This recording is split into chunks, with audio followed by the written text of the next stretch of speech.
All right, so we're gonna work through that last problem where we were talking about these pre-existing power centers. We're gonna work through that last problem, but I want to review a little bit from Wednesday.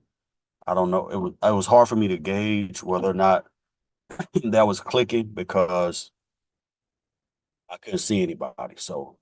Um, so we talked about we've been talking in general.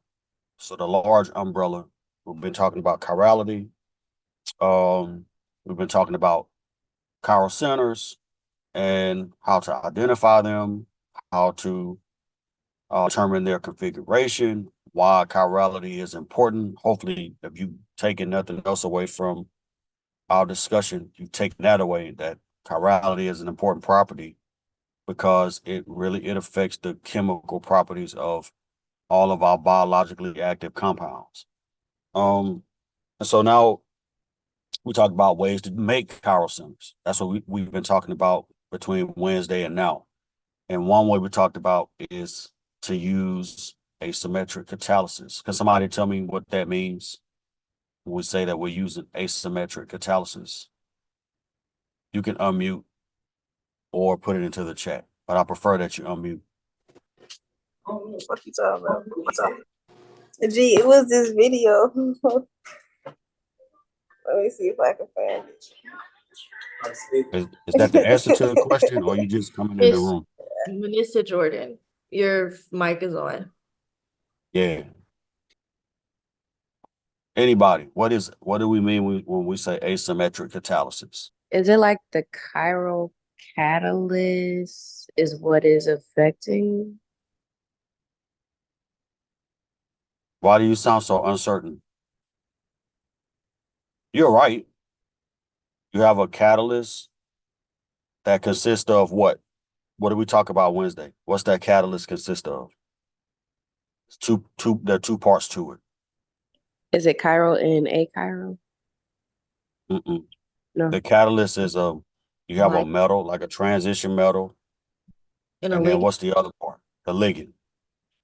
It's the metal ligand complex that creates the opportunity for or creates the environment for bias, right? When you have two reactants coming together, there's going to be some bias in how the reactants can attack one another, what's what's accessible, what's not accessible. So you create a bias, and by that bias, you also by default create an unequal mixture of stereoisomers. But you do that by using a metal ligand complex where your ligand is chiral, right? We talked about that Wednesday. And then we left off talking about these pre-existing stereo centers where you start with something chiral, right? Your starting material is chiral. One of them, anyway, one of your starting materials is chiral and the other is not. So because of that, when you take something that's chiral plus something that's achiral, that's what we're talking about right here. Something chiral plus something achiral, you're going to get an unequal mixture of stereoisomers, right? Based on the fact that one of your starting materials is already chiral. And we worked through a whole problem on that. Um, what I did not ask on Wednesday was something that was in that video that I sent, which is what governs like how much. Let's go back to that question that we were looking at. What governs how much influence that pre-existing chiral center has on the reaction? What is it about that chiral center that's already present? So let's zoom in. This is my start material. This is my chiral center that I have highlighted in yellow on the left. What is it about that chiral center? Like, what controls how much influence it has over the reaction? And what stereoisomers are major, which one is minor, which one is major? What two things govern that? It's in the pre-existing stereo center video that I sent you 2 days ago. the What numbering. when you say numbering, what do you mean by that? I forgot the word for it. Are you talking about the location. Mm-hmm. So how close or how far away it is? Is that what you're saying? Yes, but it was something else. I just forgot the term that we've been using for it. Proximity. No. That's the term that I used in the video. So Oh, the then prox. yeah. Are you're thinking about the configuration, That's what it is. the Yeah. priority? Yeah. So this is different. So if you look at the start material where I have that highlighted oxygen on the left side, if I have that chiral center already set, if I move it either further away from the reactive site, which is the double bond, or I move it closer to the reactive. In this case, I can't, but if I move it closer to the reactive site, that's going to change that ratio of 80 to 20 that we see over here. Right? It's going to change that ratio, that 80-20 ratio, depending on where that chiral center is located relative to your reactive site. And we're going to talk about this again in the next question. But depending on where it's located, if it's further away, it's going to have less influence. If it's closer, it's going to have more influence. By the same token, if it's a bigger group, it's going to have more influence. If it's a smaller group, it's going to have less influence. So let's jump down to this other question. Let me see. How big? Okay, thank you, Kirsten and Naja. I hope I pronounced that right. How close? Yes. So the proximity is dealing with closeness, and the size is dealing with how big the group is, whether it's a larger group or smaller group. All right, good. That's good. I'm glad I checked that the chat. Thank y'all for putting that in there. All right, let's go to the next question so we can apply some of this information. And I tell you, Word is not conducive, at least not in tablet form on this computer. It is not conducive to like real time editing. All right. So let's look at the next question. And I need somebody to read that question. This is a similar reaction to the first reaction we did on Wednesday. So I'm expecting all the A students from part one to tell me what this reaction does and what the products are. All the A students and the B students. That's pressure, right? That's good. Good pressure. All right. Somebody unmute and read that question. Sometime today. If I could So, pronounce that word, I would. okay, I respect that. I'll help you Of with the first dissent. word. Okay. Oxymercuration. Okay. Oxymercuration of the same compound produces two products in relatively 50-50 ratio. Draw the Okay. products of the reaction and explain why there is a decrease in the ratio. Okay, great. So what's the largest or the biggest difference here, right? Compared to the first problem. The ratio is different. What's the ratio in the first problem? I think it was 80-20. 80-20. Yes, 80 to 20. Good. We call that number, that ratio, the product distribution, right? That's a fancy phrase, but all it means is a ratio. If it's 80-20, 60-40, 70-30, it doesn't matter. What that is the ratio of the two stereoisomers that you generate. We call it the product distribution. All right, so that's different. What is 50-50 when we're talking about stereoisomers? What's the term we use for that? If there's a 50-50 ratio, an equal mixture, what's the term we use for that? Racemic. Racemic. Racemic. Excellent. Great. All right. So this is basically a racemic mixture. But we need to figure out what the products are before we can determine why that's the case, before we can investigate it. So now what I want you to do, one of you A students who aced Organic 1 and got everything right and made an A on all the exams, tell me what oxymercuration is. And you can Google it. I'm giving you license to Google it too. I'm not going to handcuff you today. That's the beauty of technology. Anybody, what is oxymercuration? What does that reaction do? And what is it specific to? Can you hear me? Yes. Okay. Oxymercuration is an alkene treated with mercury to acetate, and the product is treated with sodium borohydride. Or hydride, good. What's the outcome? It Um, turns an alkene into a neutral alcohol. Excellent. It is a way to convert alkenes into alcohols. That's excellent. Thank y'all for working together on that. Alkenes to alcohols. The only reason I'm bringing this up is because these are reactions from part one, and we should have a grasp of those reactions. You might not remember everything, but this particular section should remember. All right, so we're gonna convert this alkene into an alcohol. That's excellent. First question, we did it with hydroboration followed by oxidation. What was the outcome of that reaction? Where did the alcohol go? Because we had a brief discussion on that, where the alcohol ended up. And there was a phrase that we used to describe where the alcohol ended up.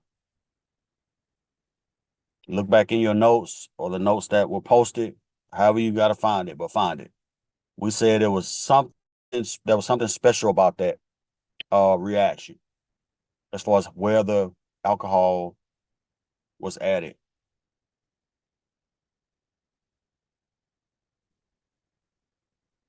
I'll give, well, I didn't teach any of you Organic 1, but I'll give you the mnemonic that I used to use for my class.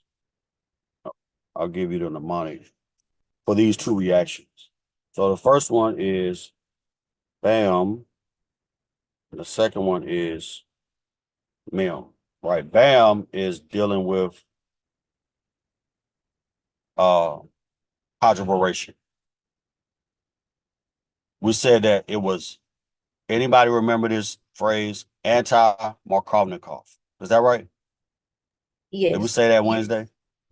What does that mean? Let's go back. Let's scroll up if Microsoft Word will cooperate. Let's scroll back up. Where is the alcohol? We talked about this. Where's the alcohol in reference to the alkene, the double bond that we started with? Which carbon in the alkene did the alcohol end up on? The least substituted one. The least substituted. Excellent. So that's what anti-Markovnikov means. Somebody looked it up, actually. I can't remember who it was. That's what that means. That the nucleophile, or in this case, the alcohol, is going to add to the least substituted carbon. So boron is anti-Markovnikov. That's what BAM stands for. BAM. Boron is anti-Markovnikov. Oxymercuration is different in that it's not anti-Markovnikov. It is actually Markovnikov addition.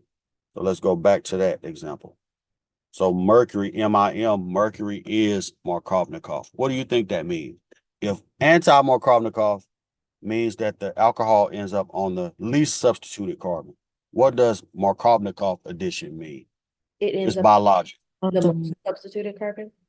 And the alcohol ends up on the most substituted carbon, right? Even if you don't know how oxymercuration happens, like the mechanism, you can still predict the product because you know it's Markovnikov addition of H to one side of that double bond, OH to the other side, right? Both of those reactions, in essence, add water across the double bond, H to one side, OH to the other side, all right? So let's predict these products. Let's look at our double bond and let's figure out which carbon is most substituted and which is least substituted. Can we do that? We did that the other day, right? The double bond hasn't, the start material hasn't changed, just the reagents. So which carbon is most substituted? The one on the left, closer to the chiral center, or the one on the right, further away from it? The one on the right. One on the right. Good. That carbon has more carbons attached to it than the other carbon. So we're looking at these two carbons. I don't like that. Hold on. I'll just circle them. We're looking at this carbon and this carbon. Right, so the one on the right is more substituted than the one on the left. And so that's where your alcohol is going to end up. So let's write those products in. So this is a chance for you to fill in this blank right here. So I actually don't want to write this whole molecule, but I will. This is my chiral center. I'm just going to put R here, just so I don't have to write out that trimethylsilane. So that's R. And then here, this is where my alcohol is going. Are y'all following that? On that carbon. What's on that vertex next to it? To the left of it. Because there's nothing shown, right? So what's there?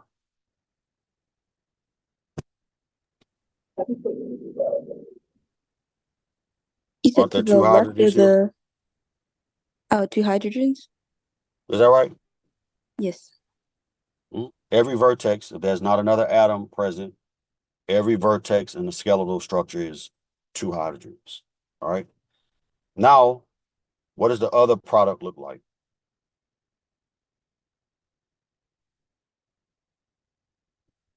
Draw that one. I wish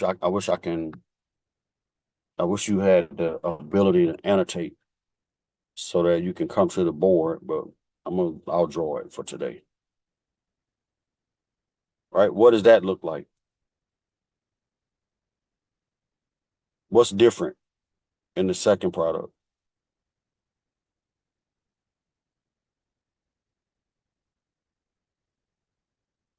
This doesn't change. Is that right? Is it where the OH is attached? It's attached to the yeah. Or no? Is it? It's not how it's where it's attached. It's the direction, right? Mhm. The configuration. Is that right? Yes. Because it's going to be attached to the same carbon because you didn't change reagents, but it's going to be the opposite of the first product that we drew. And for the sake of argument, let's say that it's not necessarily 50-50. Let's say it's 55 to 45. We'll add some nuance because this is actually a good question to explain a lot of other details about using these pre-existing chiral centers. All right. Everybody else satisfied with the two products?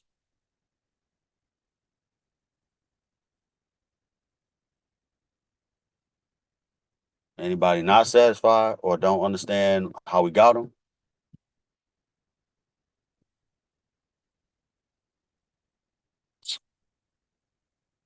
All right. So now, A, we're done with that part of the question. B says explain why there's a decrease in the ratio. I would like to hear your thoughts on that. Why do you think the ratio changed so drastically? Think about all the stuff we've talked about in the last 10 minutes or so. Right. We said that what two things drive the what two things drive that influence of that pre-existing chiral center on your products? It's still in the chat if you want to go back and look. Is it how close the chiral center is to the reactive site and how large the steps are? Yep. So proximity to the reactive site. And then what else? What did you say the other one was? How large the substituents are? Mm-hmm.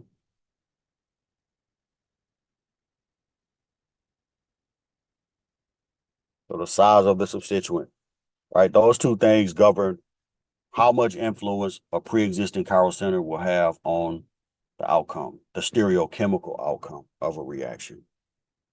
So comparing this problem to the first problem we worked, did the size of the pre-existing stereo center change at all?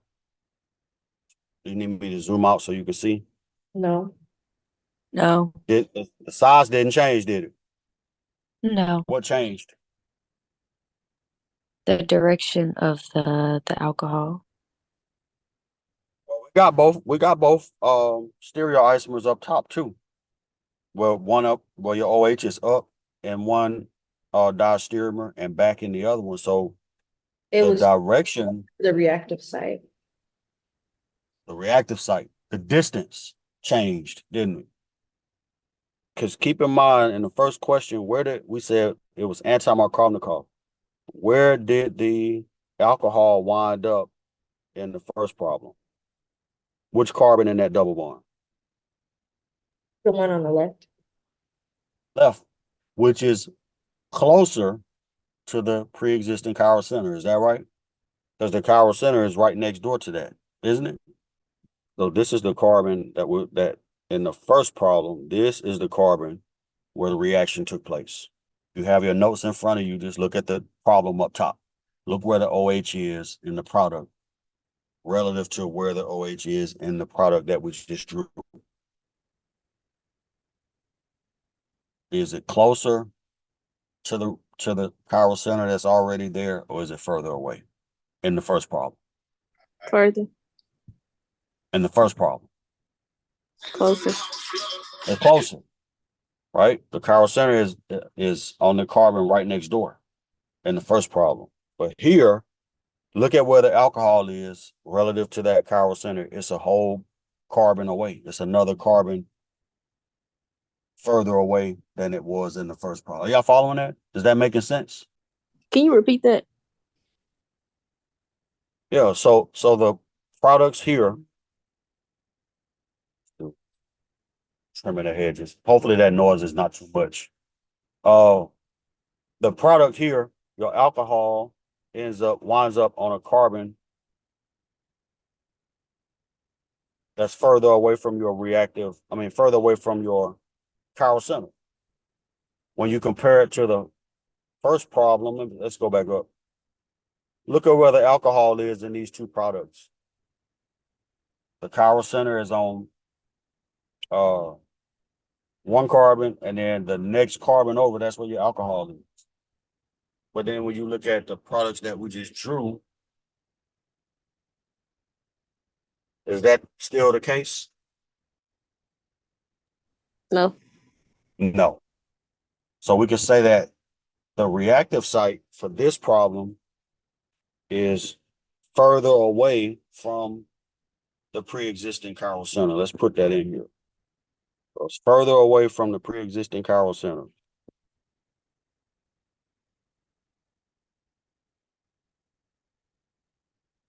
What does that mean?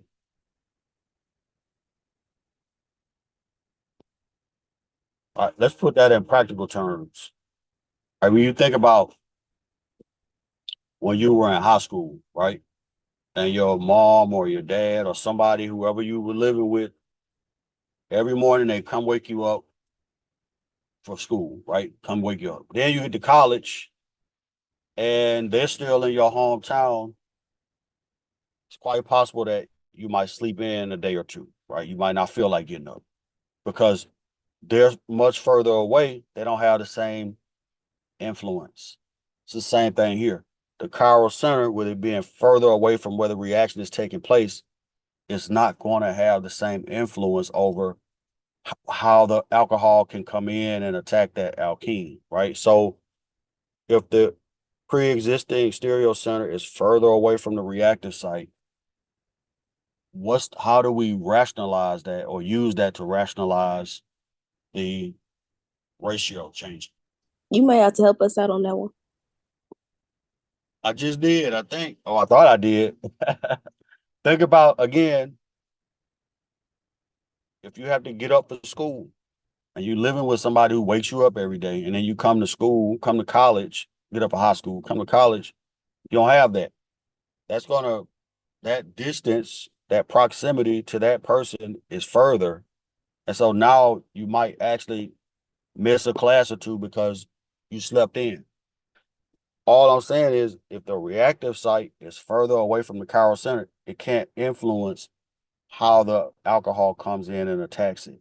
That's why you see this ratio go from 80-20, right, to 55-45, because now there's more access to the other product. Right? In the first question, it was 80-20. That means that product that's formed in 20%, that's a less accessible pathway to get to that product. That's why the other product was formed in such a higher amount than the product that was formed in 20%. But here, because the OH is attacking one carbon away from where that power center is, or two carbons in this case, that changes the whole dynamic, changes which pathway is accessible, and it also changes the ratio by default. If both pathways are equally accessible on that double bond, then it's going to make that ratio closer to racemic than unequal. Let me see if I can illustrate that. I need a blank page. So let's say you have alkene, right? And next to it, you have a chiral center. We're just going to put, let's make it a tert-butyl. Right? And this is your alkene. Which way is that tert-butyl pointed?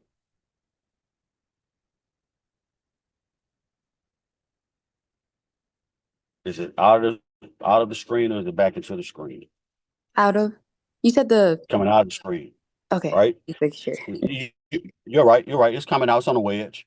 So now if I wanted to attack the double bond with let's just say just any random nucleophile, right? And I'm attacking at this carbon right here. Which direction do you think that nucleophile would prefer? You think it's going to prefer to come from the same side where the tert-butyl group is, or from the opposite side? Which one is going to hurt the most? Let's think about it in those terms, even though it's very oversimplified. Let's think about it in those terms. Which one do you think is going to hurt the most? The opposite side. You think coming on the side opposite to where that group is pointing is going to be harder? Oh, same side, same side. Same side, right? Wait, This is going to be more difficult. Are you following that? Dr. Russell, you got me scared. No. You're right. It's coming from the same side as that group. It's going to be more difficult. Okay. I'm going to put it to you like this. Let's say you visiting a friend, right? And they got a pit bull tied up in the front yard. Are you going to still try to go through the front door? Or would you prefer to go through the back where you don't have to encounter that dog? The back. Exactly. So here, with this group pointed out of the screen, the opposite side of that reactive site is more accessible. And so that's going to cost you less energy to do that. Right? Look where the chiral center is relative to that alkene. It's right next door. Now, if we're looking at this carbon, right, and I have to attack from this side or this side, is that chiral center is going to have as much influence if I'm attacking the other carbon in that alkene? I'm asking if I attack, we already talked about the carbon that's right next door to the chiral center, yes? We said it'll be harder to attack it from the same side that the group is on. Is that right? All right. So if we look at the other carbon in the double bond, the one I have circled in red, do you think that is going to be the same? Is it going to have the same level of difficulty accessing that carbon from the same side of where that group is? Like No. the carbon that I have circled in black? Let's number the carbons. Let's see if we can make that part make sense. So this is carbon 1, that's carbon 2, that's carbon 3. So that's a 3-carbon chain, right? Carbon 2 is closer to carbon 1 than carbon 3. Am I right? So do you think it's easier to attack carbon 2 or carbon 3 based on this group, right? This pre-existing chiral center. You think 3 would be easier to attack? Yeah. Okay. Yes, because it's not connected to Okay. anything else. It's easier to attack because it's further away. Am I right? Yes.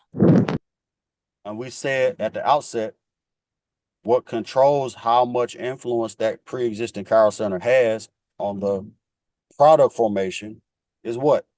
Its size and also what? How It's close it connect- is to the reactive site. Is that right? Yes.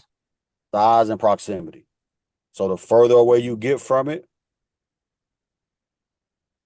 the more accessible either side becomes, right? In this case, where either side of that double bond is more accessible now because on carbon 3 is further away from where your pre-existing stereo center is, right?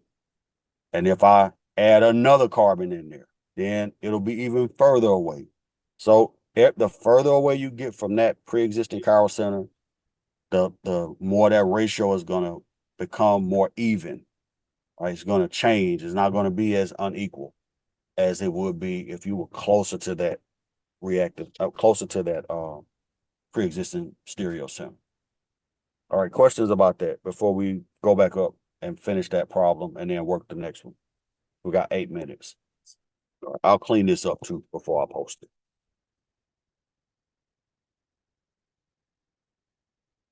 All right, no questions. So let's go back and somebody articulate the answer to this question. Why is the ratio closer to 50-50 now? Based on what we know. And where the alcohol is relative to the reactive. I mean, where the alcohol is relative to the pre-existing chiral center. How do you articulate that, the answer to that question? The In your own reaction terms. site is more your so own in the terms. middle.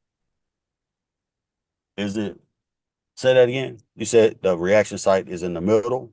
It's like more so in the middle than it is on the outside. Compared to where the chiral center is that what you're saying? Sorry, I'm having to zoom in. No. Okay, no, my answer was definitely wrong. Okay. So let's think about it. Look where the alcohol is in the product compared to where the chiral center is. If we want, even if we want to number the carbons, right? This is 1, let's say this is 1, that's 2, and that's 3, right? Let's go up to the previous problem, right? And number those. This is 1, this is 2, this is 3. Which one of those is closer to the chiral center? Which alcohol is closer to the chiral center?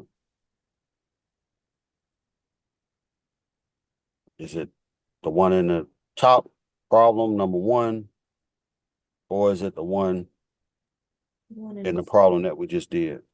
The second one?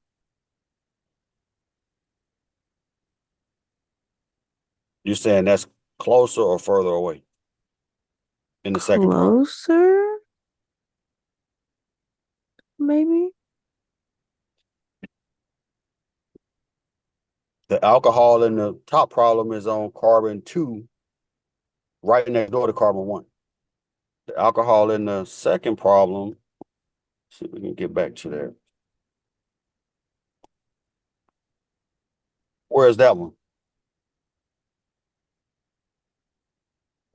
Carbon 3? It's on carbon 3. Is that closer or further away? Further away. Further away. So that means that the ratio is going to change because it's further away from the chiral center. The chiral center has less influence because the ratio is always going to be based on the size of that group that's at the chiral center, as well as the proximity of that group to where the reaction is taking place. Let's look at the next question. We got 4 minutes. Let's look at the next question. And then maybe this will crystallize it for you. right? So this is asking about the same reaction that happens in number 2. It's oxymercuration. I'm gonna draw this out.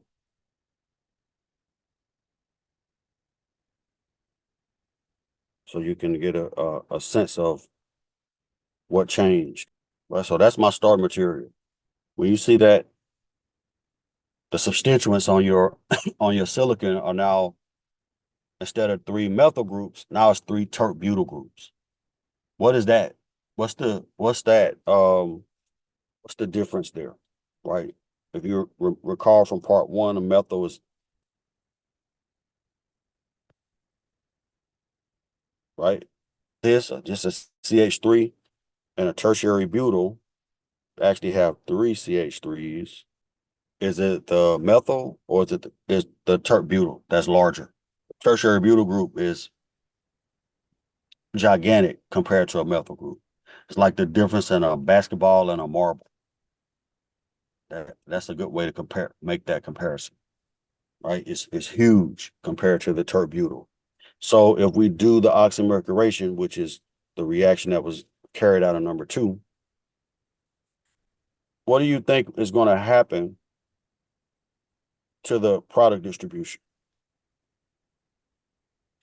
Do you think that's going to be some influence if we make that pre-existing chiral center bigger? Yes.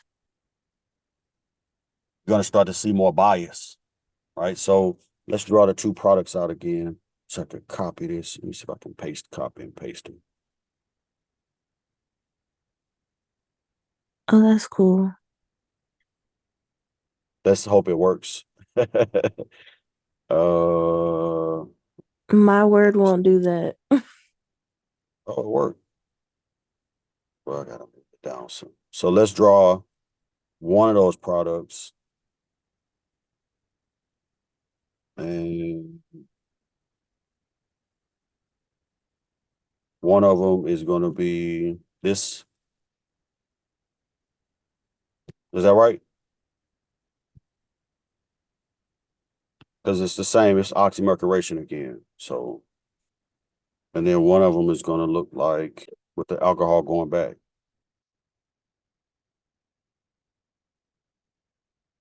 Is that right? If this is oxymercuration, it should be these 2. These are going to be my 2 products. It's Markovnikov addition. So the OH is going on the most substituted carbon. Same start material, just a bigger substituent. Which one do you think is going to be formed in a higher amount? Is it going to be the one where the 2 groups are on the same side, or the one where the 2 groups are on opposite sides? That's the question. Same side? You're going to get more of that, you're saying? Maybe. What's the term we used on Wednesday when you have 2 groups on the same side and they don't really want to be together like that? Oh, okay. Look back in the notes to Wednesday. What was that term we used? It's something that we want to avoid.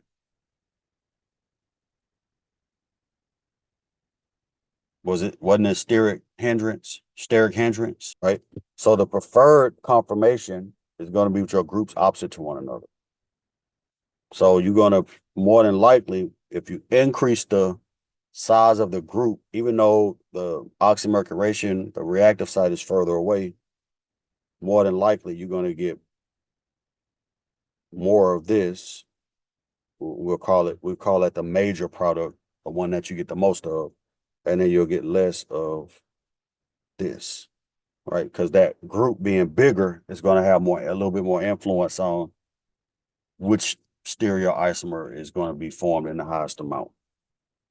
All right, questions? I know we're a little bit over time, but if you have questions, ask them now. Any questions from anybody?